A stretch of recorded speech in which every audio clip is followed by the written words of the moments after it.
High school football in Texas is a sacred tradition. Known throughout the world for the famous Friday Night Lights, these teenagers play on the biggest stage where representing your community is considered a cherished rite of passage from childhood to being a young adult. Located just a half hour north of the capital city of Austin, you'll find Vandegrift High School. Opened in 2009, it's one of our country's most unique public schools. It's named after Matthew Ryan Vandegrift, one of approximately 7,000 soldiers who was killed in action in the War on Terror. Drew Sanders is the first and thus far the only coach the Vipers have ever had. His attraction to the school was instant for its honoring of a fallen hero. And I was hired after the naming process had started, but it was one of the things that attracted me to the school because I thought it was so unique. I'd never heard that last name before and really didn't know much about it until I did some research. And then once I did research, it was like, wow, there's just so much there that you can honor and try to tie into the fabric of the school. When I actually started to dig in a little bit and learn about the family and about Matthew, I was so impressed. And now we pulled the thread with his service and sacrifice through the school in all of our programs. And now I can't imagine the school not being named after him. It's just so appropriate.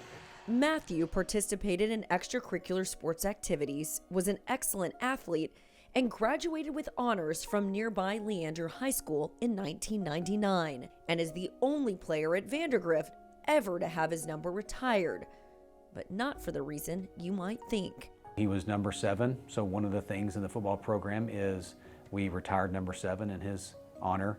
One of our things that we talk about in our program, in the football program, was he was a career backup, and a lot of people just assumed because he was big, strong, athletic-looking guy that he would be the star quarterback. He actually wasn't, and I think that's such an interesting part about his story is that he did so much in leadership, but yet he was a backup.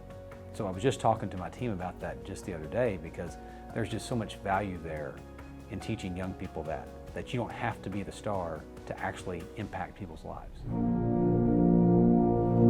After high school, Matthew attended Texas A&M, graduating with a perfect 4.0 grade point average.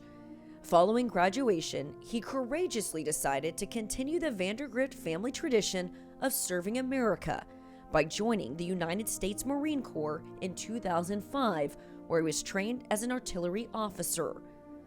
On April 21, 2008, he was killed in action while conducting combat operations in Basra, Iraq, just 4 days after celebrating his 28th birthday.